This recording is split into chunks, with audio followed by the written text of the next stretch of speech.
Hello students, आज हम continue करेंगे poem third that is of your book flamingo class 12. Okay, keeping quiet. Let's move further and know. First we will know about the poet of this poem. He is Pablo Neruda, and Pablo Neruda was the pen name of this poet, and the real name of the poet was Neftali Ricardo Reyes Besso Alto, who was born in the town of Parral, and he got the Nobel Prize for the literature in 1971. He was born in 1904 and died in 1973. Okay, and in this poem Neruda talks about the necessity of quiet introspection. और ये जो poem है regarding what है, to necessity of quiet introspection के लिए है कि quiet introspection की यानी कि आत्म निरीक्षण की क्या ज़रूरत है. तो इस regarding ये poem है. और फिर जिससे क्या होगा, when we will do the quiet introspection, then at that moment we will feel the mutual understanding among human beings. आगे बढ़ते हैं. Before you read what the poet says, let's know.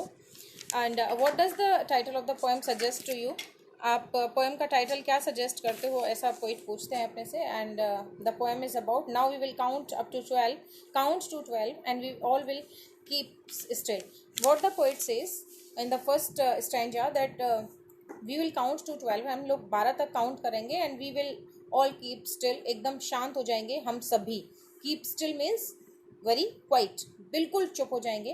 For once on the face of the earth. और क्या होगा फिर, for once on the face of the earth. और अर्थ का जो फेस है यानी कि अर्थ की जो सरफेस है यानी कि जो धरती है, पृथ्वी है, उस पर क्या होगा.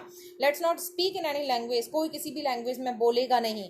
लेट्स स्टॉप फॉर 1 सेकेंड, एक सेकेंड के लिए सब लोग रुकेंगे. Not only for 1 second means ऐसा तो बोलते ही हो जाता है, सेकेंड तो कहाँ चलता है, फॉर फ्यू मोमेंट्स, कुछ देर के लिए, कुछ क्षण के लिए यहाँ पे रुकेंगे. And not move our arm so much.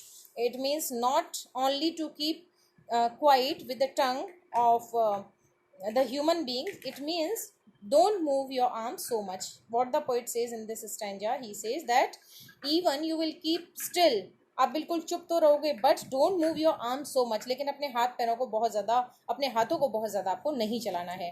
What the poet further says, let's see. He says that it would be an exotic moment, and without rush, without engines, we would all be together. Means exotic moment होगा ये, जिस time पे हम सब लोग बिल्कुल चुप होंगे. तो exotic का मतलब क्या होता है, strange. exotic means strange moment. अद्भुत वक्त होगा, अद्भुत समय होगा, अद्भुत क्षण होगा. मोमेंट मीन्स क्षण. Without rush, without engine means rush नहीं होगा किसी भी तरीके का. रश का मतलब क्या होता है, हरी, बहुत जल्दबाजी की का टाइम नहीं होगा वो. विदाउट एंजिन्स का मतलब क्या होता है, शोर शराबा एक तरीके से व्हीकल्स का और दूसरी चीज़ों का, फैक्ट्रीज का, कंपनीज का. तो वहाँ पे किसी तरीके का कोई शोर नहीं होगा. We would all be together. What the poet further says, he says that we would all be together, हम सब लोग साथ साथ होंगे. In a sudden strangeness. और कैसे, सडन स्ट्रेंजनेस. स्ट्रेंजनेस का मतलब क्या होता है, unusualness. What is the meaning of strangeness, means unusualness. Unusualness means अनोखापन. ठीक है, तो मतलब जो कभी ऐसी कंडीशंस रही नहीं, कभी ऐसा टाइम नहीं रहा, तो अचानक से ऐसा वक्त आ जाएगा, that will be called sudden strangeness. तो उसको क्या कहेंगे, सडन स्ट्रेंजनेस कहेंगे. आगे चलते हैं.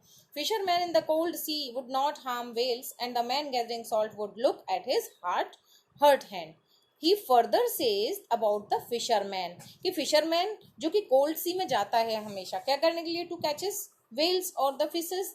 तो fisherman in the cold sea would not harm whales, वो भी वेल्स को हार्म नहीं करेगा. It means he would not go there at that time. He would be still, he would be quiet at the moment. So no whale would be harmed at that moment.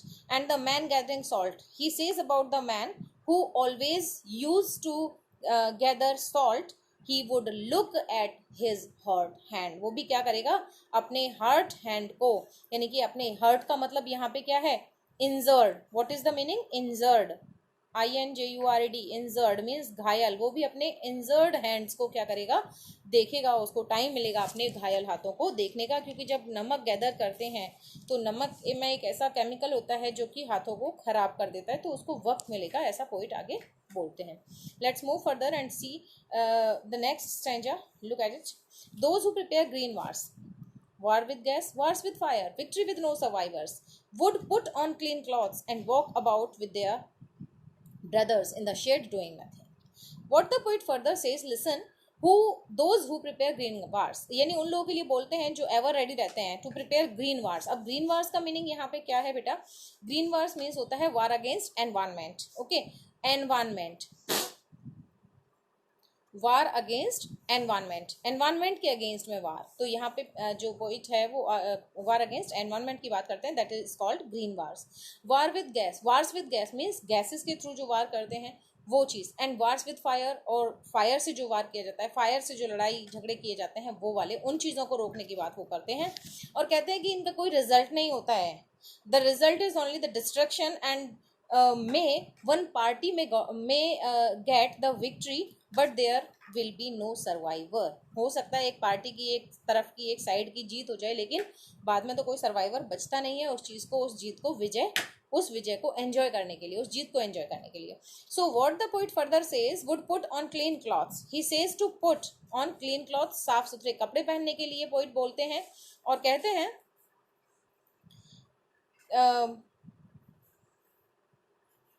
yes, and walk about with their brothers. And what he says to walk with their brothers. अपने भाइयों के साथ में walk करने के लिए बोलते हैं. द शेड, छाया में. एंड डूइंग नथिंग, और बिना कुछ किए. ठीक है. What I want should not be confused. What the poet further says, that what I want should not be confused. आपको confuse होने की ज़रूरत नहीं है जो मैं कहना चाहता हूँ उसके बारे में. With total inactivity, total inactivity के बारे में, total inactivity सोच के आपको confuse नहीं होना है. मैंने stillness के लिए कहा है, मैंने still होने के लिए कहा है, total inactivity के लिए नहीं कहा है. Life is what is about. Life is what it is about. जिंदगी क्या है, जिंदगी क्यों मिली है. I want no truck with death means what the poet says that मैं किसी तरीके का truck with नहीं चाहता, means किसी तरीके का association नहीं चाहता. truck with का meaning क्या होता है? association. क्या? association means लगाव या संबंध में डेथ के साथ में नहीं चाहता. इस टोटल इनएक्टिविटी को बोल के, ठीक है, ये आपको शांत रहना है, स्टिल रहना है, लेकिन मैं ये नहीं चाहता कि आप इसको डेथ से कनेक्ट करो, ट्रक विद करो, एसोसिएट करो. If we were not so single-minded about keeping our lives moving, what the poet further says, listen, कि if we were not so single-minded about keeping our lives moving and for once could do nothing, perhaps a huge silence might interrupt this sadness for never understanding ourselves and the threatening ourselves with death. What the poet further says, he is advising for silence. And what he says that he should not be confused with total inactivity, means we human beings should not be confused with total inactivity, because doing nothing doesn't lead to the total inactivity. कि अगर हम लोग कुछ नहीं कर रहे हैं इसका मतलब ये नहीं है कि टोटल इनएक्टिविटी हो गई, मतलब बिल्कुल इनएक्टिव हो जाएंगे हम लोग, किसी तरीके की कोई फीलिंग्स, इमोशंस या फिर सोचने समझने की कैपेसिटी कुछ रहेगा ही नहीं, ऐसा नहीं है. Total inactivity means death. क्या कहते हैं कि टोटल इनएक्टिविटी का मतलब तो डेथ होता है. And he has no association with death. और व्हाट द पोएट सेज कि मैं ऐसा कोई एसोसिएशन डेथ के साथ नहीं रखता. मेरी इस स्टिलनेस के बारे में, इस बात को बोलने के पीछे ये नहीं है कि मैं इसको डेथ से एसोसिएट कर रहा हूँ. आगे क्या कहते हैं, if you are not so single minded. And what the poet further says, he says that we should not focus only one thing. And what is the one thing? Keeping our lives moving. About keeping our lives moving, कि अपनी ज़िंदगी को बस चलाते जाना है. तो ऐसा कवि का कहना नहीं है यहाँ पे.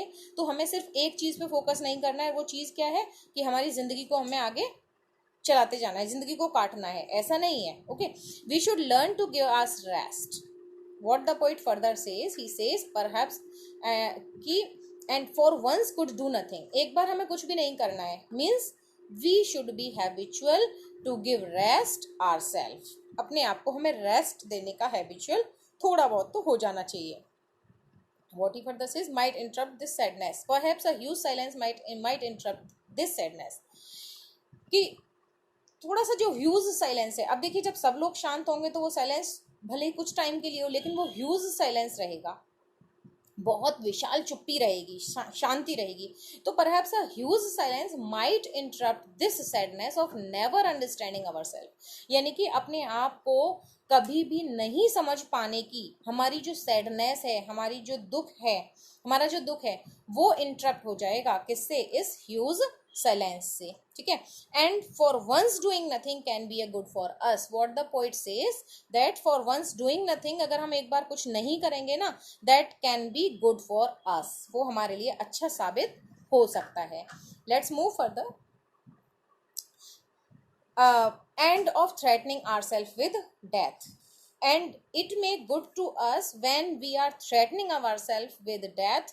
What the poet says कि कई बार क्या होता है कि हम लोग अपने आप को ही डराना शुरू कर देते हैं मौत से, यानी कि यहाँ जाऊंगा तो कुछ हो जाएगा, मौत हो जाएगी, रोड पे निकलूंगा तो एक्सीडेंट हो जाएगा। तो ये सारी चीज़ें हैं, मतलब इंसान को खुद से डरना नहीं चाहिए। We should be careful to our self, हमें अपने अपने लिए केयरफुल होना चाहिए। ऐसा नहीं कि डरने का मतलब ये नहीं कहते कभी कि आप कोई ट्रक आ रहा है और उसके सामने जाके खड़े हो जाओ, भाई मैं तो डरता नहीं हूँ। No, that's not the meaning. Okay, let's move further. Perhaps the earth can teach us as when everything seems dead and later proves to be alive. Now I will count up to 12 and you will keep quiet and I will go. What the poet further says, that mankind can learn a lesson from the earth, that life and living never stops on the earth. What he says, that perhaps the earth can teach us, perhaps means शायद, धरती हमें कुछ सिखा सकती है, यह हमें कुछ सिखा सकती है। और वो क्या सिखा सकती है? As when everything seems dead, कि यहाँ पे सारी चीज़ें कई बार क्या होता है, बिल्कुल डेड लगती हैं, ठीक है, but and later proves to be alive, लेकिन जो अर्थ है वो तो अलाइव है, अलाइव ही रहेगी, ठीक है। I will count up to 12 and you keep quiet and will go. What the poet further says, he says that now the poet will count up to 12 and all other will keep quiet during that period, then he will go out from there. He says कि अब मैं फिर से 12 तक count करता हूँ, फिर सब लोग चुप रहेंगे और फिर मैं वहाँ से चला जाऊँगा, and I will go. So this way we completed this poem. Okay, these are the some questions. To have a truck with, this is the meaning. To refuse to associate to deal with the death, यहाँ पे poet इस word को use करते हैं कि मेरा total inactivity से मतलब ये नहीं है कि आप डेथ के बारे में मैं बात कर रहा हूँ, नो, ठीक है। As the first question we discuss, what will counting up to 12 and keeping still help us achieve.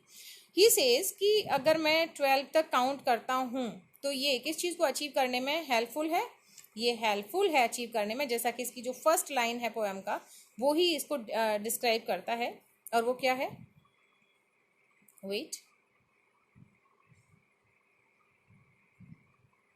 as it is written, total inactivity and his counting up to 12 will be useful for the introspection and creating a feeling of mutual understanding among human beings. तो ये यहाँ से पूरा आप इस answer को लिख सकते हो, ठीक है। This way we completed this poem and in the next video मैं आपके लिए क्वेश्चन आंसर्स लेके आती हूँ।